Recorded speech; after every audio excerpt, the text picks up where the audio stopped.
yeah, that's great for him, and he did a great job. So many cars. Listen, guys, the man who owns Formula One just dropped the most shocking statement of the season, and nobody is talking about it the way they should. Hold on, because today we are covering 7 explosive stories about Max Verstappen, all happening at the same time. A back that is literally falling apart, a rivalry that just flipped completely, a sabbatical bombshell, and a penalty points reset that should honestly scare every driver on the grid. Let me show you something. This is not a slow news week for the Orange Army. Let's break it down, but before, if you want more updates and news on Max, then hit that like button and subscribe for more breakdowns. The sabbatical bombshell.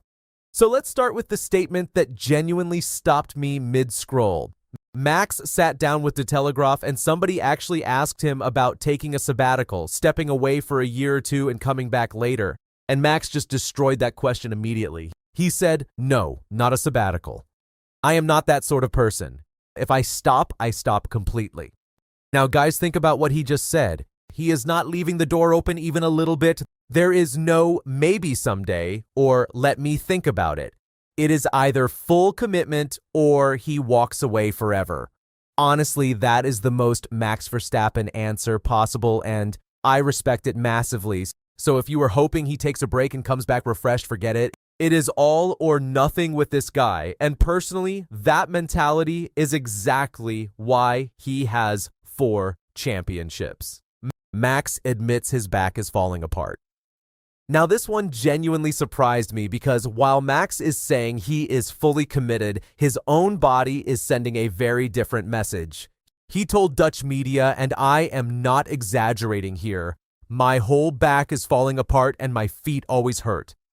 Physically, it has not been the best. When you do scans, they don't look good. That is a world champion admitting that years of ground effect cars have done serious damage to his body. And then ahead of Monaco, he made a joke, but it was one of those jokes where you laugh and then realize it is actually serious. He said, "I think I am going to order a new back." He even said driving his GT3 car feels 2,000 times better than the current Red Bull. This man is absorbing punishment every single race weekend and still delivering. Respect is the only word. Lando Norris follows Max to the Nürburgring. And speaking of the GT3 world, this story is one I personally love because it shows how much influence Max has beyond Formula One right now. Lando Norris and Oscar Piastri went to the Nürburgring for a tire test, and Lando got his first real taste of the Nordschleife. His reaction? He called it the most fun he had all year. He also admitted he had been watching every single one of Max's GT race onboards just to learn the track. Lando literally said he knew the track by heart already from watching Max race there. That is a massive compliment from your biggest rival on the grid. And here is my honest opinion. I think Lando following Max's footsteps is not just admiration. It is Lando realizing that Max is building something beyond Formula One while still being in it, and that is genuinely smart. Norris and Verstappen eventually racing each other in GT3 is honestly one of the most exciting things I can imagine in motorsport right now.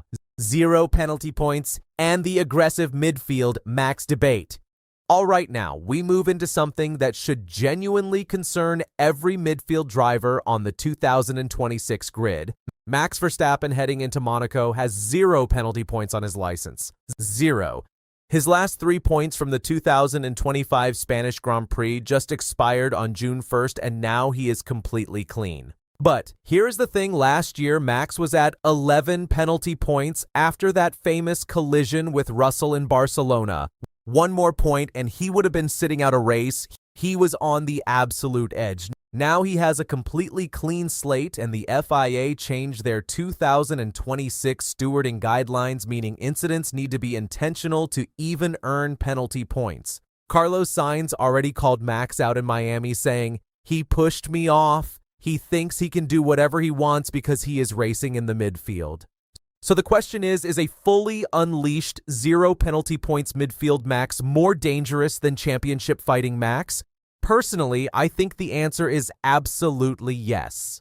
the rivalry to respect twist. Now, this is where things get genuinely interesting because you need to remember where this relationship was just months ago.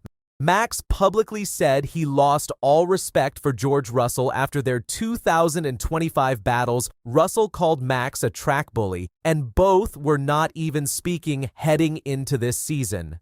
Now, fast forward to 2026, and Russell is in press conferences saying Max's GT3 adventures are incredible and that all F1 drivers are pretty jealous of the freedom Max has.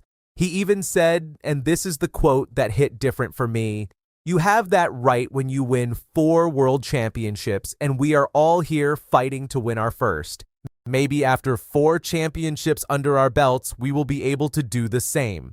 That is George Russell essentially bowing to Max's legacy while still being his rival on the same grid.